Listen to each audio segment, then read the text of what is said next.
Good afternoon বন্ধুরা, তোমাদের স্বাগত জানাই আমাদের একটা নতুন ভিডিওতে। আর কয়দিন আগেই আমরা একটা ভালো জায়গা থেকে বড় অ্যাডভেঞ্চার করে ফিরে এসেছি। তোমরা তো সেটা দেখেছো অরুণাচল থেকে। আমি আরও যাব আমার পিসির বাড়ি। আমি 7 বছর পর আমার পিসির বাড়ি যাচ্ছি অলমোস্ট। তো এখন টাইম হয়েছে এই যে 3:10।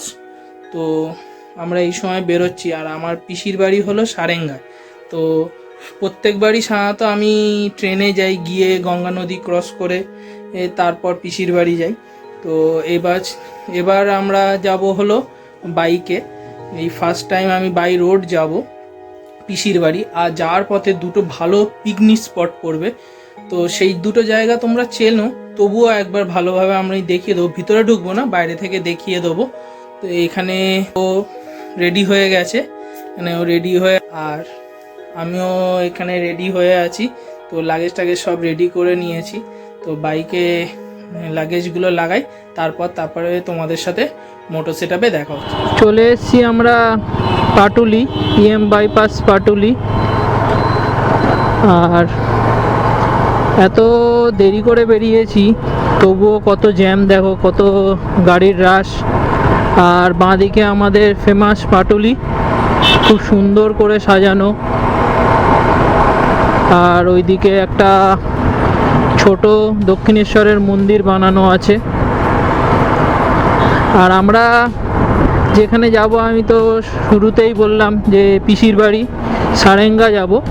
তো সারেঙ্গা এখান থেকে ডিস্টেন্স হলো 36 কিলোমিটার। অলমোস্ট 1 ঘন্টা 18 মিনিট মতন লাগবে। আর আন্দুল বাইপাস ধরে সারেঙ্গা যাব। তো আন্দুল বাইপাসের ওখানে যে দুটো পিকনিক স্পট বলছিলাম, তার মধ্যে একটা পড়বে, তোমাদের বাইরে থেকে অবশ্যই দেখাবো।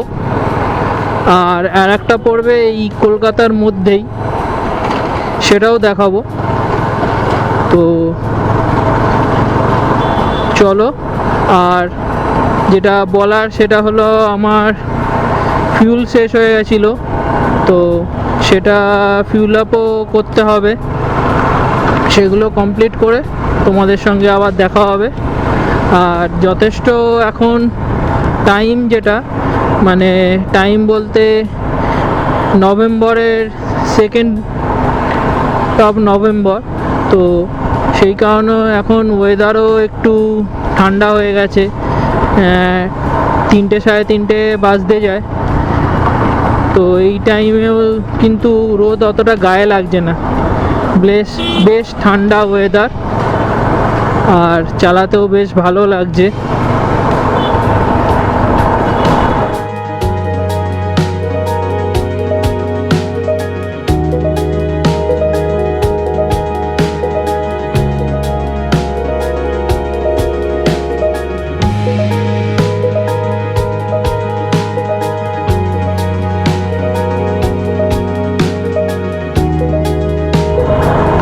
তো এখন আমরা চলে এসেছি আমাদের ফেমাস মা ফ্লাইওভারে। সোজা দেখতে পাচ্ছ আইটিসি রয়্যাল।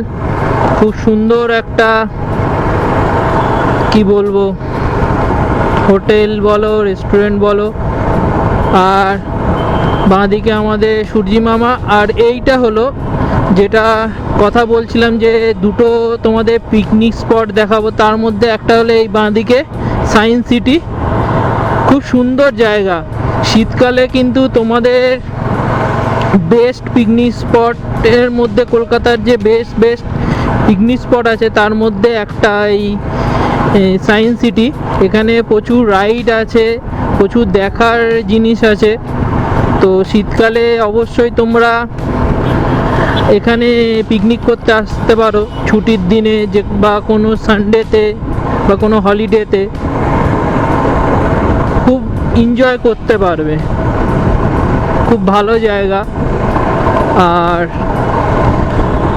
উপর থেকে এই বিল্ডিংগুলো জাস্ট মারাত্মক লাগে আমার। আমি যখনই কলকাতা থেকে বাইরে কোথাও যাই, অবশ্যই এই জায়গাটা বা এই মা ফ্লাইওভারের এই ভিউগুলো তোমাদের সঙ্গে শেয়ার করি। আমার তো বেশ ভালো লাগে এগুলো দেখতে। এই বিল্ডিংগুলো, সুন্দর সুন্দর বিল্ডিংগুলো। তো তোমাদের সঙ্গেও ওই কারণে শেয়ার করি। আর তোমাদের বলেছিলাম যে তিনখানা স্পট দেখাবো, দুখানা স্পট দেখাবো, কিন্তু দুখানা নয়, তিনখানা স্পট দেখাবো। একটা ছোট্ট একটা ঝলক দেখাতে পারবো, রাস্তা দিয়ে দেখতে পাওয়া যায়। তো চেষ্টা করব তোমাদের অল্প একটা ঝলক দেখানোর।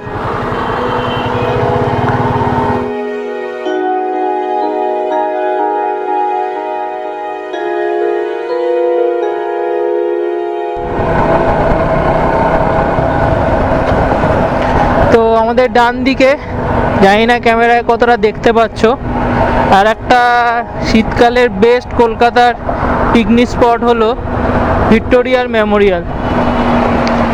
এই ডান দিকে দেখতে পাচ্ছ প্রচণ্ড ভিড়। এই আর একটা জায়গা ভিক্টোরিয়া মেমোরিয়াল, এটা কিন্তু আর একটা ফেমাস পিকনিক স্পট শীতকালের জন্যে, খুবই ভালো পিকনিক স্পট। তো এইখানেও তোমরা কিন্তু আসতে পারো শীতকালে টাইম স্পেন্ড করার জন্যে। যারা কলকাতা থেকে আছো তারা তো অনেকেই জানো, অনেক দিন ধরে যারা আছো, যারা কলকাতার বাইরে থেকে আমার ভিডিও দেখো, এটা তাদের জন্যে যে একটা দারুণ পিকনিক স্পট হলো এই ভিক্টোরিয়া মেমোরিয়াল। আর আমি ভুল লেনে ঢুকে গেছি, যার জন্য আমাকে এখানে দাঁড়াতে হচ্ছে। অ্যাকচুয়ালি আমার বাঁ দিক দিয়ে যাওয়ার কথা, কিন্তু আমি ডান দিকে ঢুকে গেছি।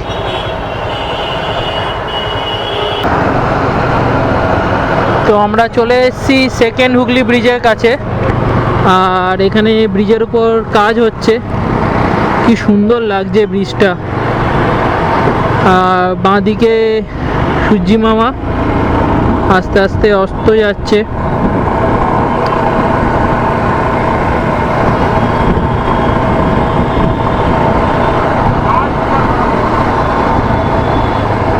এখান থেকে আমরা বাঁ দিক ঢুকে যাব আন্দোল রোডে। আর বাঁ দিকে যেই পুরো সোজা চওড়া দেয়ালটা দেখতে পাচ্ছ টোটোর পাশ দিয়ে, এর ভিতরে আছে কিন্তু বোটানিক্যাল গার্ডেন। এটাই হলো সেই কলকাতার ফেমাস বোটানিক্যাল গার্ডেন, যেখানে ওয়ার্ল্ডের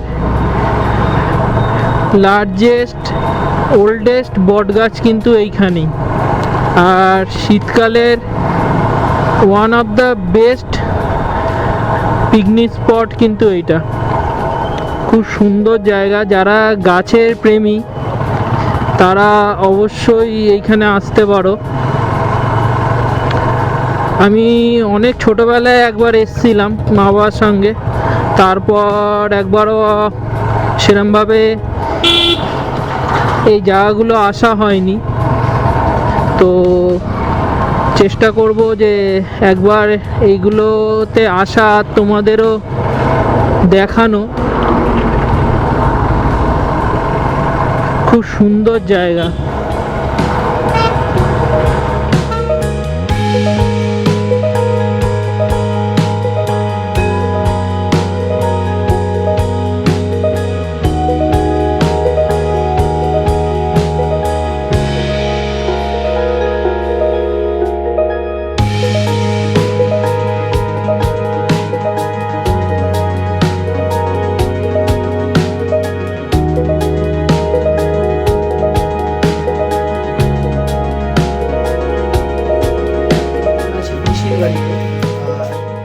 ওইদিকে রেডি হচ্ছে, আমরা বোন আসবে, বোন রেডি হচ্ছে, আমরা যাব নদীর পাড়ে।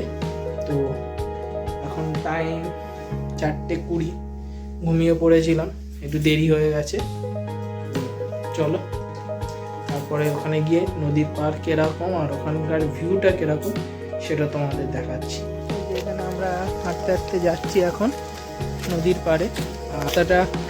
রাস্তাটা ঠিক এরকম জঙ্গলের মধ্যে দিয়ে, খুব সুন্দর গ্রামের রাস্তা। আর এই যে দুটোকে দেখে না, হাঁটবে না, কিছুতেই হাঁটবে না। স্কুটি না, স্কুটি না, স্কুটি অনেকটা এখান থেকে অনেকটা রাস্তা। দুটোই অলস, একদম হাঁটবে না। এইদিকে দেখো, এইদিকে গ্রামের ভিতরে এরকম ছোট ছোট পুকুর সব সময় দেখতে পাবে। আর এইদিকে হলো বাঁশবাগান, বাঁশবাগানের ওইদিকেও একটা পুকুর। আগে এই রাস্তা এতটা ভালো ছিল না, এখন সুন্দর ঢালাই রাস্তা করে দিয়েছে।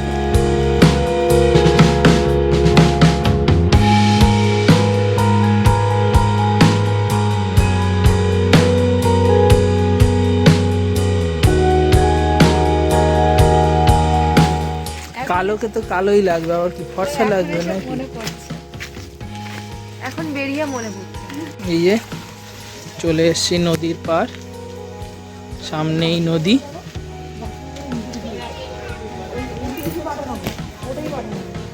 এই যে এখানে মন্দিরে এসছি, মায়ের মন্দির নদী পাড়ে। এটা হলো পুরো মন্দির, আর সামনে এই নদী।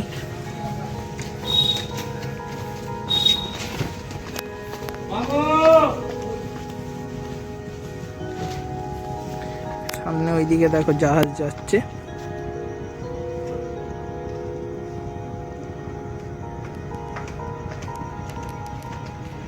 আর এই হলো পুরো নদী।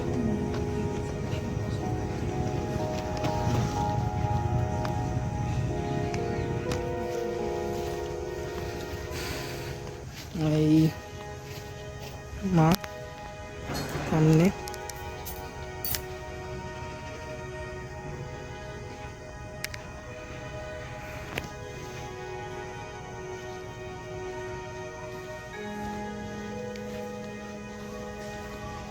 মন দিয়ে প্রণাম করছে।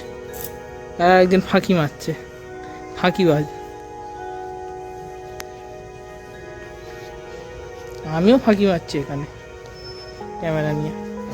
এখানে এই যে ইট তৈরি হচ্ছে, রাস্তার দুধারে ইট রাখা।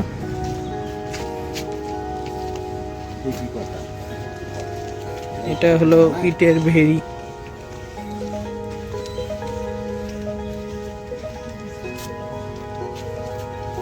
এখানে পুরো ইটের ভেড়ি।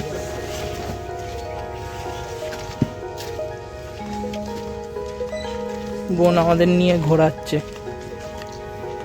হাসি দেখো না, কি হাসি। না আমি এখন গাইড বলে ভাবি।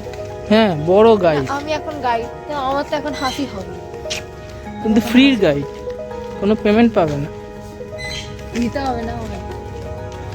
এই যে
চলে এসেছি সারেঙ্গার জেটি ঘাটে।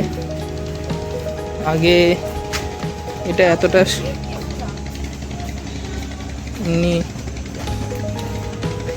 এরকম এত সুন্দর জেটি ঘাট ছিল না আগে, কিন্তু এরকম ছিল না, তাই না পুতুল? কিছুই ছিল না। শুধু আগে এইখানটা জাস্ট নেমে, হ্যাঁ মানে এরকম এই ধরে নেমে যেতে হতো, কিছুই ছিল না পুরো। আর তখন এতটা জলে নামতে হতো, এক হাঁটু জলে নেমে তখন যেতে হতো।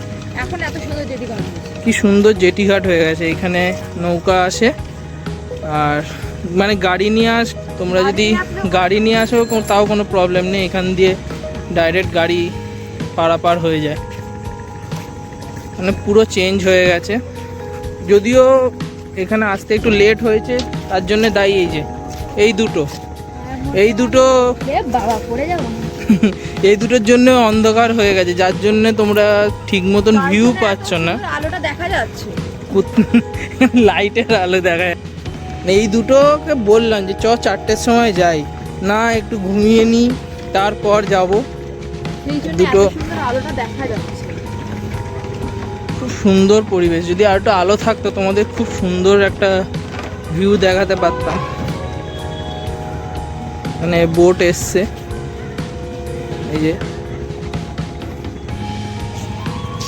এই যে আমরা জেটি ঘাটের উপরে চলে এসেছি।